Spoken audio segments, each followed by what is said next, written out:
السلام علیکم۔ میرا نام ہے ارسلان احمد اور آپ لوگ دیکھ رہے ہیں اردو ہارر کہانی ود ارسلان۔ آج جو کہانی میں آپ لوگوں کے گوش گزار کرنے لگا ہوں اس کا نام ہے شمشان گھاٹ کی آتما۔ میرا مشورہ ہے کہ آپ لوگ اپنی کانوں میں ہینڈ فری لگا لیں اور اپنے روم کی لائٹ آف کر دیں۔ ایک چڑیل کی دیدہ دلیری اور شیرہ انگیزی جو کہ سننے والوں کو خوفزدہ کر دے گی۔ یہ دروازہ کوئی معمولی دروازہ نہیں تھا بلکہ شمشان گھاٹ کا دروازہ تھا جو بالکل ویران اور سنسان پڑا تھا۔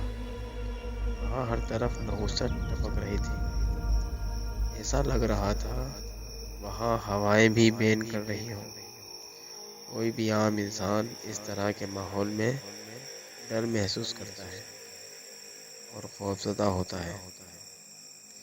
چلیے شروع کرتے ہیں اپنی آج کی کہانی، شمشان گھاٹ کی آتما۔ کمرے میں شدید بساند آ رہی تھی۔ کمرے میں اس قدر بدبو تھی جیسے کٹی سڑی لاشیں کافی دنوں سے وہاں رکھی ہوئی ہوں۔ کسی بھی عام انسان کا وہاں ایک لمحے کے لیے بھی ٹھہرنا ناممکن تھا، مگر گھٹا ٹوپ اندھیرے میں ڈوبے کمرے میں ہولہ دکھائی دیا۔ وہ ایک کم عمر لڑکی تھی جو زمین پر سر جھکائے بیٹھی تھی۔ تعجب کی بات یہ تھی کہ وہ لڑکی بڑے اطمینان سے وہاں بیٹھی جیسے وہ ایک عام کمرہ ہو، لیکن اس لڑکی کی حالت انتہائی تشویشناک تھی۔ بازوؤں اور پنڈلیوں کا جگہ جگہ سے گوشت غائب تھا، جبکہ خون جگہ جگہ اس کے کپڑوں پر لگا ہوا تھا۔ ہاتھوں پاؤں کے ناخن غائب تھے۔ یوں معلوم ہوتا تھا جیسے کسی نے جڑ سے کھینچ کر اتار دیے ہوں۔ چہرے پر جگہ جگہ نیل پڑے تھے، آنکھیں پھٹی ہوئی معلوم ہوتی تھیں اور اس کے سر کے بال جگہ جگہ سے غائب تھے۔ کہ اچانک اس لڑکی کے جسم میں حرکت ہوئی اور وہ ڈریسنگ کے آئینے کے سامنے جا کھڑی ہوئی۔ چند لمحے خود کو دیکھنے کے بعد اس نے زور زور سے ہنسنا شروع کر دیا۔ اس کی خوفناک ہنسی کی آواز سے پورا گھر گونج اٹھا۔ احتشام ایک مشہور اور کامیاب بزنس مین تھا۔ احتشام کی اپنی ماربل کی فیکٹری تھی جس کے ورکرز کام بے حد عمدہ اور ایمانداری کے ساتھ کرتے تھے۔ احتشام کا اپنا گھر ڈیفنس میں تھا جو کئی کنال پر مشتمل تھا۔ جدید ڈیزائن کا بنا ایک خوبصورت اور لگژری گھر جو اپنی مثال آپ تھا۔ اس گھر میں احتشام اور اس کی بیوی علیزہ اور ان کی اکلوتی بیٹی ایزل رہتی تھی۔ گھر کی بیک سائڈ پر موجود کچھ سرونٹ کوارٹرز تھے جہاں پر کچھ ملازم رہتے تھے جو گھر کی دیکھ بھال اور سارا گھر کا کام کیا کرتے تھے۔ احتشام اور علیزہ کو اپنی لاڈلی بیٹی ایزل سے بے حد پیار تھا۔ ابھی ایزل کے لبوں سے کوئی بات نکلتی ہی تھی کہ فوراً اس کو پورا کر دیا جاتا تھا۔ ان کی زندگی بے حد خوشحال تھی، لیکن ایزل کے ایک غلط قدم نے ان کی زندگی کا چین و سکون چھین لیا تھا۔ کمرے کا دروازہ ایک جھٹکے سے کھلا، تعفن بھری ہوا آنے لگی۔ آنے والے شخص کو نتنوں سے ٹکرائی۔ اکائی کو روکتے ہوئے وہ شخص کمرے میں داخل ہوا۔ اندر سے کسی خطرناک جانور کے گھررانے کی سی آواز آ رہی تھی۔ مزید کمرے کے اندر جانے پر ایک لڑکی زمین پر بیٹھی نظر آئی جو سر جھکائے بیٹھی تھی۔ اس شخص کے قریب پہنچنے پر ایک جھٹکے سے اس لڑکی نے سر اٹھا کر اسے دیکھا۔ اس لڑکی کی آنکھوں میں بلا کی وحشت تھی۔ آنے والے شخص کو اپنے قدموں تلے زمین کھسکتی محسوس ہوئی، پھر بھی اس نے حوصلہ جمع کر کے ہاتھ میں پکڑی تسبیح کے دانے گھماتے ہوئے اس سے پوچھا، کون ہے تو اور یہاں کیا کر رہی ہے؟ چلی جا یہاں سے۔ اس شخص کی بات سن کر اس لڑکی نے زور زور سے غیر انسانی آواز میں ہنسنا شروع کر دیا۔ اس کے ہنسنے کا انداز کچھ ایسا تھا جیسے اس کا مذاق اڑا رہی ہو۔ ہنستے ہنستے اچانک وہ لڑکی اس شخص کے سامنے جا کھڑی ہوئی۔ اس کی بدبو دار سانسیں اس کے نتنوں سے ٹکرانے لگی۔ خوف سے اس شخص کو اپنا دم گھٹتا محسوس ہوا۔ تیری اتنی جرأت تو مجھے کہے کہ میں یہاں سے چلی جاؤں؟ یہ کہتے ہوئے اس لڑکی نے اس شخص کا گلا دبانا شروع کر دیا، لیکن پھر اچانک ایک جھٹکے سے چھوڑ بھی دیا۔ وہ شخص زمین پر گر پڑا اور گہرے گہرے سانس لینے لگا۔ لڑکی اسے خونخوار نظروں سے گھورتی ہوئی بولی، نہیں، اس طرح سے نہیں، یوں تجھے مارنے میں مزہ نہیں آئے گا، کچھ اور کرنا پڑے گا۔ اس لڑکی کی یہ بات سن کر اس شخص کو اپنی ریڑھ کی ہڈی میں خوف کی ایک لہر سرایت کرتی محسوس ہوئی۔ موت اس کے سامنے تھی۔ خوف سے اس کے اعصاب شل ہونے لگے تھے۔ اتنے میں وہ لڑکی ہاتھ میں تیز دھار شیشے کا ٹکڑا لے کر اس کے پاس آئی اور بولی، اب مزہ آئے گا۔ اس شخص نے پوری قوت سے اٹھ کر دروازے کی جانب دوڑ لگائی، لیکن دروازہ زوردار آواز سے بند ہو گیا۔ کہاں جا رہے ہو؟ ابھی تو میں نے کچھ کیا بھی نہیں۔ ہنستے ہوئے وہ لڑکی اس کے قریب آ پہنچی۔ اس شخص نے ہاتھ جوڑتے ہوئے التجا کی، خدا کے لیے مجھے جانے دو، میرے چھوٹے چھوٹے بچے ہیں۔ اس لڑکی نے اس کے بندھے ہاتھ کھولے اور بازوؤں کو موڑ کر اس کی کمر کے ساتھ لگا دیا اور ہاتھ میں پکڑے تیز دھار شیشے سے اس کا گلا کاٹ دیا۔ وہ زمین پر گر کر مچھلی کی طرح تڑپنے لگا۔ اس کی گردن سے خون ابل کر ارد گرد کی زمین پر پھیل رہا تھا۔ اس لڑکی نے اس آدمی کا منہ کھولا اور زبان کاٹ دی۔ اس زبان سے مجھے کہہ رہا تھا نا، چلی جا یہاں سے، لے اب زبان ہی نہیں رہی۔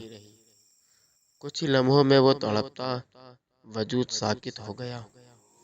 بس اتنا ہی دم تھا کہ غارت سے اسے ٹھوکر مارتے ہوئے کہا، بیکار انسان۔ یہ کہتے ہوئے اس نے ہنسنا شروع کر دیا اور اچانک ہنستے ہنستے رونے لگی۔ تبھی دروازہ زور زور سے پیٹا جانے لگا۔ باہر سے آنے والی آوازیں کچھ مانوس سی لگ رہی تھیں۔ احتشام اور علیزہ کا رو رو کر برا حال تھا اور وہ مسلسل دروازہ بجا رہے تھے کہ اچانک سے دروازہ کھلا اور ایک لاش اور ایک کٹی ہوئی زبان باہر پھینکی گئی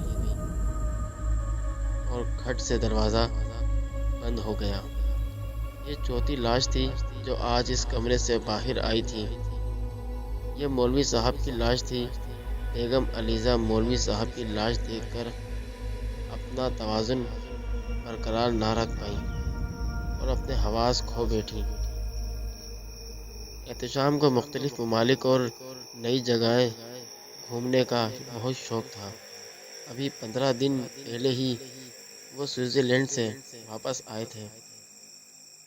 لیکن آج ناشتے کی ٹیبل پر ایزل نے فرمائش کر ڈالی کہ وہ گاؤں جانا چاہتی ہے۔ پہلے تو احتشام کو کافی حیرت ہوئی، کیونکہ پہلے بھی کئی بار اس کے جگری دوست ارجیت نے اپنے گاؤں آنے کی دعوت دی تھی، مگر ہر بار ایزل کو اعتراض ہوتا تھا۔ مگر آج ایزل نے خود فرمائش کی تو احتشام کو حیرت انگیز خوشی ہوئی۔ احتشام نے ارجیت کو فون پر آنے کی اطلاع دی دی۔ ایزل بے حد خوش تھی، کیونکہ وہ اپنے مقصد کے لیے بے حد قریب تھی، جو کہ کل پورا ہونے جا رہا تھا۔ ساحل سمندر کے قریب واقع ایک چھوٹا مگر بے حد خوبصورت اور قدرتی حسن سے مالا مال گوکرنا گاؤں، جس کی آبادی تقریباً تھی لیکن اکثریت ہندوؤں پر مشتمل تھی۔ احتشام، ایزل اور علیزہ تقریباً 8 بجے گاؤں پہنچ گئے۔ ارجیت اور اس کی بیوی درگا نے ان کا استقبال کیا اور ان کی خاطر مدارت میں کوئی کمی نہ چھوڑی۔ گاؤں آئے انہیں آج تیسرا دن تھا۔ اگلی صبح ان کا واپس جانے کا ارادہ تھا۔ دوپہر کو سب لوگ آرام کر کے ایزل کے پاس ایک چھوٹا سا بیگ بھی موجود تھا۔ کچھ دیر چلنے کے بعد ایزل اپنی منزل پر پہنچ گئی۔ ایزل بے حد خوش نظر آ رہی تھی۔ ایزل نے ایک بڑا پتھر زمین سے اٹھایا اور تھوڑی سی وقت کے بعد دروازہ کھول کر اندر داخل ہونے لگی۔ یہ دروازہ کوئی معمولی دروازہ نہیں تھا، بلکہ شمشان گھاٹ کا دروازہ تھا، جو بالکل ویران اور سنسان پڑا تھا۔ وہاں ہر طرف نحوست ٹپک رہی تھی، ایسا لگ رہا تھا وہاں ہوائیں بھی بین کر رہی ہوں۔ کوئی بھی عام انسان اس طرح کے ماحول میں ڈر محسوس کرتا ہے اور خوفزدہ ہوتا ہے، مگر ایزل بالکل نارمل تھی۔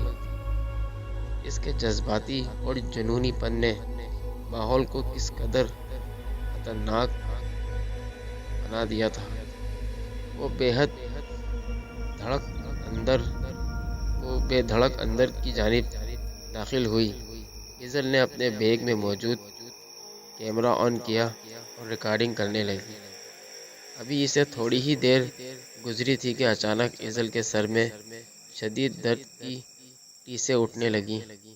درد کچھ اس طرح کا تھا جیسے کسی نے کوئی بے حد بھاری چیز سر پر دے ماری ہو۔ درد کی شدت اس قدر بڑھ گئی کہ ایزل برداشت نہ کر پائی اور بے ہوش ہو گئی۔ نہ جانے کتنی دیر یوں ہی وہ وہاں بے ہوش پڑی رہی۔ ہوش میں آنے کے باوجود بھی ایزل کے سر میں شدید درد تھا۔ ایزل فوراً وہاں سے اٹھی اور واپس گاؤں آنے لگی، جہاں انہوں نے قیام کیا ہوا تھا۔ گھر میں سب جاگ گئے اور دعوت پر جانے کی تیاری کر رہے تھے۔ ایزل چپکے سے اپنے کمرے میں جا کر لیٹ گئی۔ یہ سر کا درد اس کی سمجھ سے باہر تھا کہ اچانک اسے ہو کیا گیا ہے۔ دعوت میں بھی ایزل گمسم سی رہی۔ اگلی صبح ناشتے کے بعد ان کی روانگی تھی۔ احتشام اور ایزل نے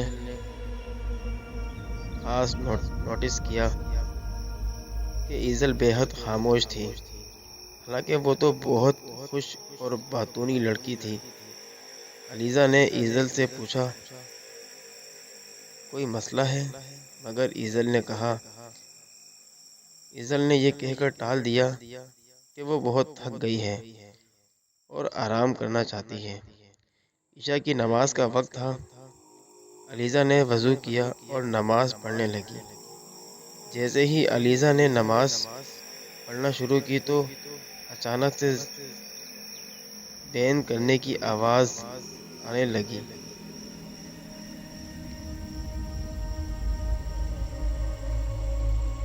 ناظرین اور سامعین، شمشان گھاٹ کی کہانی کا بقیہ حصہ ہم سنیں گے۔